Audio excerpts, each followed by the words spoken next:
our nation and worked tirelessly to uplift our communities. For me and Rachel, we were privileged to have sat with him in my first 5 years as a journeyman into politics. I was under the words of People's Progress Party. He endorsed me in 2002 for Tari. He endorsed me in 2003 with the Honorable Dr. Alan Marat for Tari again. I have a lot of fond memories of him. My affinity to him is much deeper than most think of. I know three of his sons at a personal level. One is a close friend. And so I also share in the loss very, very deeply. Uh, I never knew. Yesterday in cabinet, I talked about Somalia and was emotional.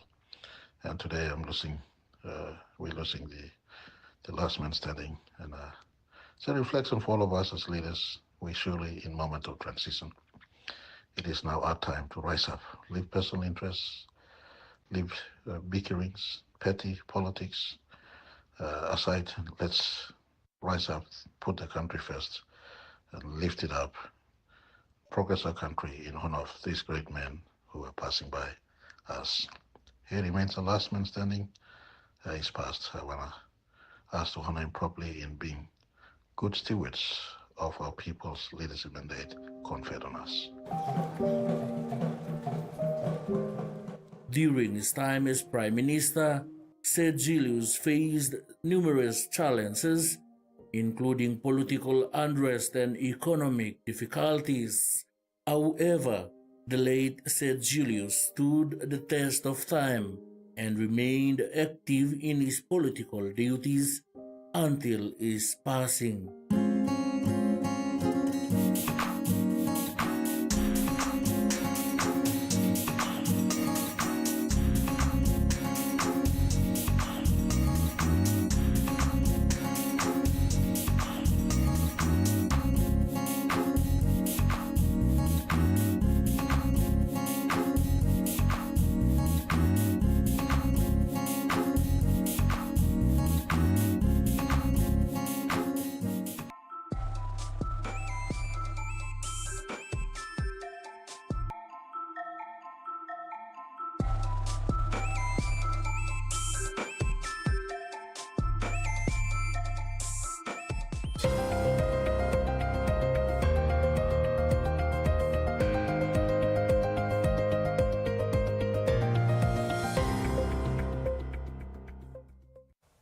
Hello, this is the Midday News. Thanks for joining us.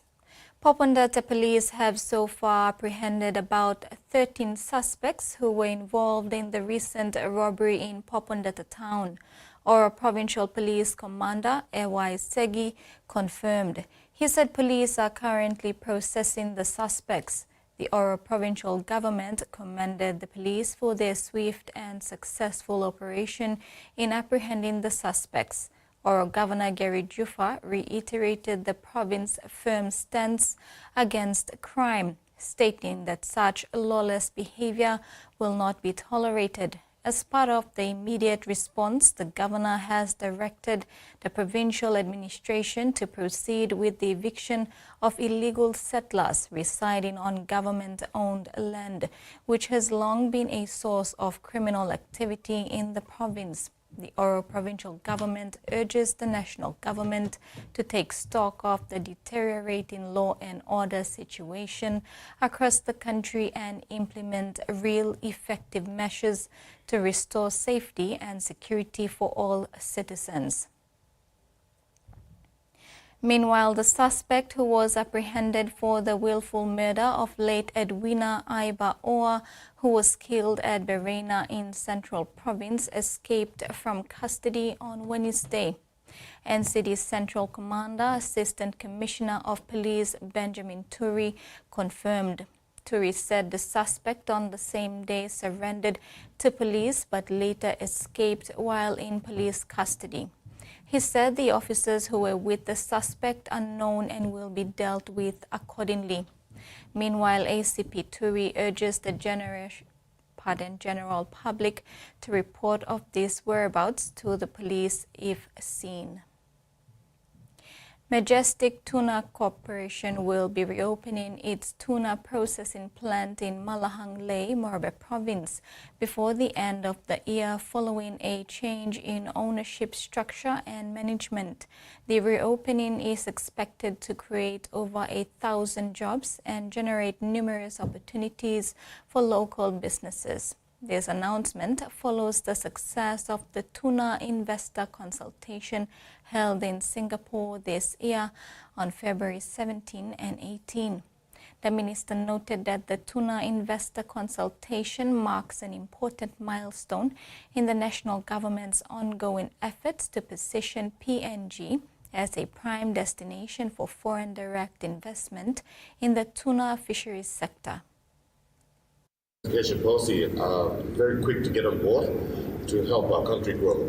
The domestication policy ensures that the catches that we get in within our EEZ have to go to the canneries to provide the canneries with the resource. So they're very happy with it. They think that the reforms that we're doing is beneficial for them as well as for the country. And we dictate the catches that we get, and we don't have to export it all at the same time. And plus, we have a healthy stock of tuna within our EEZ.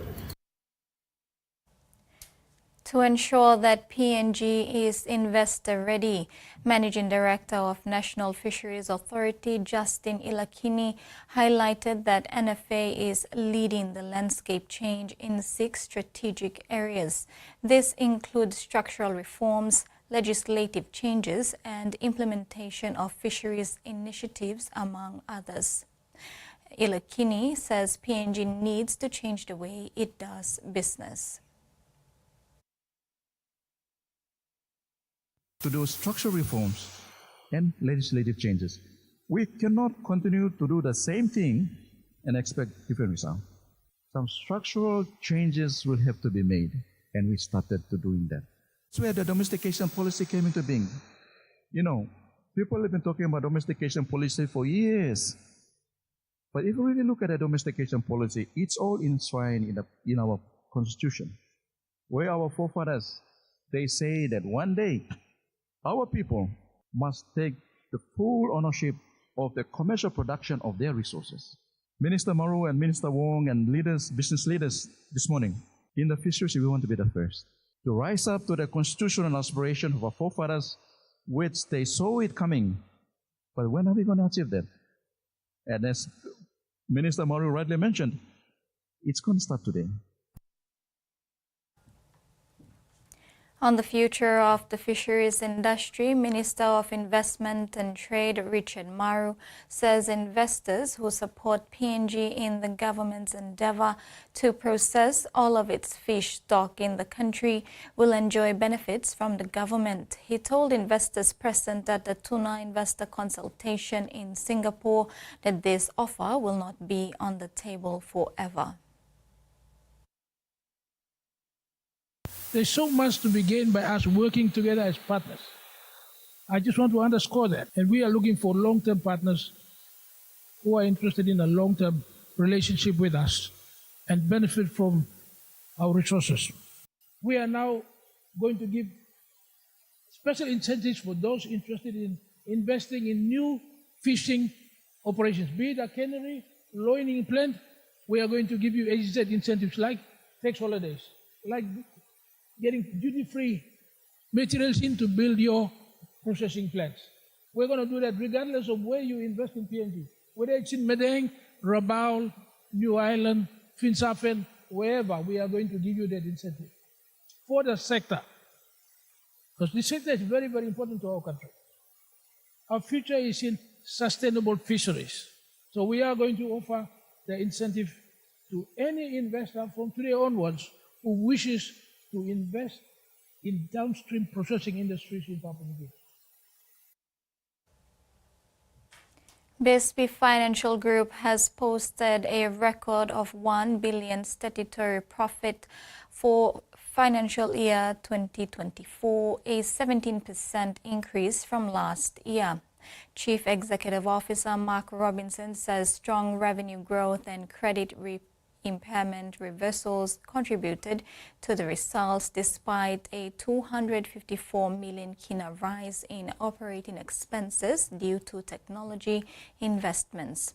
BSP also declared a final dividend of 1.21 billion kina per share payable in March 2025, bringing the total FY24 dividend to 1.66 kina per share, up to 16%, with a solid return on equity of 23.3%. BSP remains committed to regional growth and modernization. Oktedi Mining has delivered a major boost to UPNG's Earth Sciences Division, handing over a newly upgraded computer laboratory.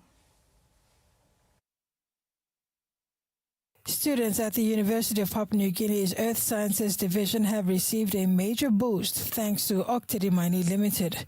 OTML officially handed over a fully refurbished and upgraded computer laboratory, a vital investment for the future of geosciences education. The 550,000 kina investment made in October 2024 has transformed the facility. Previously, the division relied on just 6 computers for 67 students. Now the lab features 28 brand new desktops, 7 laptops, and a 20 kVA uninterruptible power supply or UPS system, ensuring a reliable and efficient workspace. OTML's manager mine technical service, James Boo, emphasized that this initiative aligns with the company's Growth 2050 strategy, which focuses on strengthening partnerships with tertiary institutions to produce industry-ready graduates. He said, "We recognize the importance of working with universities to develop future leaders in mining and related industries.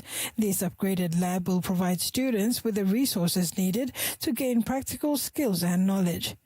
Associate Professor Joseph S.B., who heads the Earth Sciences Division, expressed deep gratitude for OTML's continued support. He noted that industry partnerships like this help produce highly skilled graduates who are ready to enter the workforce. S.B. said that Oktedi is a national company that truly values education. Their support ensures that students have access to better learning opportunities. President of the Geosciences Student Association, Trevor Dauba, also thanked OTML, highlighting how the company has consistently supported students through the industrial training and graduate programs. Carol Kidu Jr., TV1 News. Australian media outlets have reported that NRL power brokers have struck a deal for a state-of-the-art NRL village to be built in Port Moresby to house those who relocate to PNG to play for the league's newest franchise.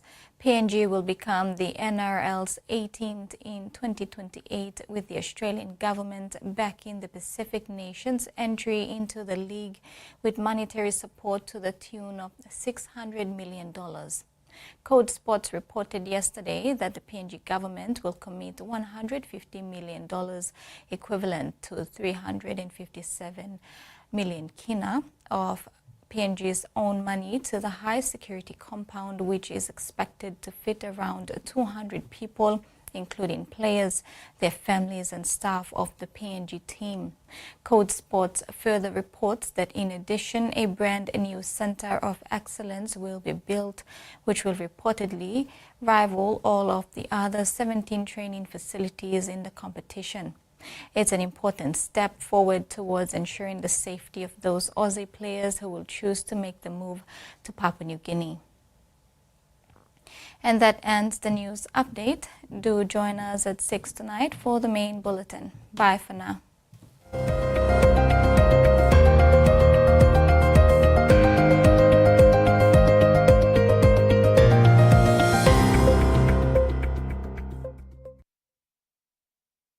He is a legend.